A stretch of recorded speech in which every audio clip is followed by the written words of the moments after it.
Pourquoi est-ce qu'on parle d'innovation aujourd'hui? Il y a eu un moment où c'était le greenwashing, maintenant on se dit c'est l'innovation washing, tout le monde parle d'innovation dans tous les sens, etc. Donc il faut se poser la question. En fait, on est dans une révolution, alors liée au digital évidemment, mais qui est sans précédent parce qu'elle est une rapidité qu'on ne voit pas venir en fait. Donc on a une accélération exponentielle des changements. Qui fait que beaucoup de choses sont aujourd'hui déstabilisées, les systèmes de valeurs sont déstabilisés. Et donc du coup, je vous donne un exemple, en 30 ans, on a mis l'essentiel de la puissance informatique de l'armée américaine dans un smartphone. Donc en termes de rapidité et de croissance, c'est énorme. Aujourd'hui, on a 5 milliards d'objets connectés. Dans 5 ans, on aura 80 milliards. Donc en fait, il y a une vitesse de la révolution qui n'a pas eu lieu sur les précédentes révolutions. Et donc du coup, on a un risque beaucoup plus important de choc frontal par rapport à l'évolution de la société, des usages qu'on ne maîtrise pas très bien d'ailleurs. La loi ne suit pas, on voit bien que tout ça est assez complexe. Donc oui, l'innovation, il faut vraiment s'y intéresser et c'est hyper important. Le sujet aujourd'hui de l'innovation, c'est qu'est-ce que c'est que l'innovation? Parce que tout le monde dit c'est de la techno, c'est de la R&D, c'est des idées, etc.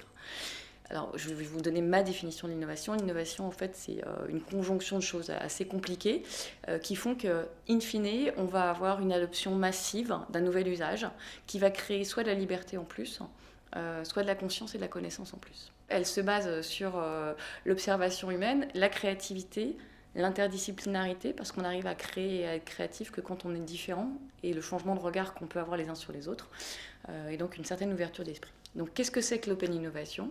C'est justement la capacité à se dire qu'on ne va pas créer tout seul dans notre coin, qu'on va déjà créer avec les gens qui nous entourent, quel que soit leur niveau hiérarchique ou quelles que soient leurs compétences, qu'ils soient gestionnaires, qu'ils soient entrepreneurs, tout le monde a des idées, et qu'on va s'ouvrir à l'extérieur. C'est-à-dire qu'on va profiter en fait aussi des savoir-faire extérieurs pour avoir des idées et s'améliorer. Donc ça veut dire aller se balader, aller voir d'autres choses, s'inspirer.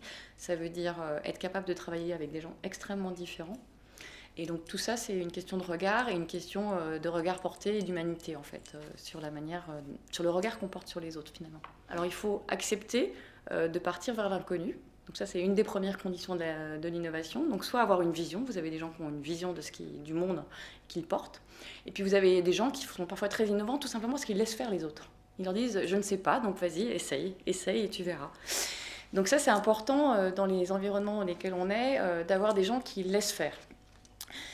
Qui laissent essayer, qui laissent se tromper. Ça, c'est la première chose. La deuxième chose, c'est que pour créer une innovation, faut montrer que ça a de la valeur et donc créer un prototype, arriver rapidement à montrer que ça marche. Et pour montrer que ça marche, il faut le tester très vite.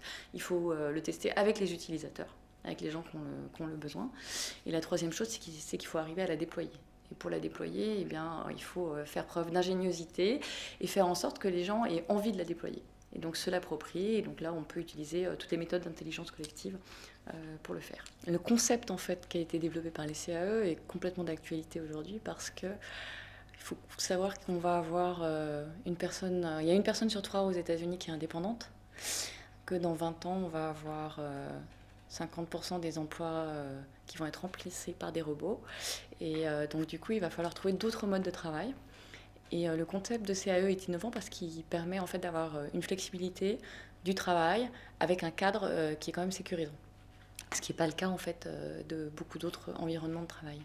Finalement, je pense qu'on y met ce qu'on veut dans la CAE. Si on a envie d'y être présent beaucoup, on y est présent beaucoup. Si on a envie de faire du collectif, on le fait.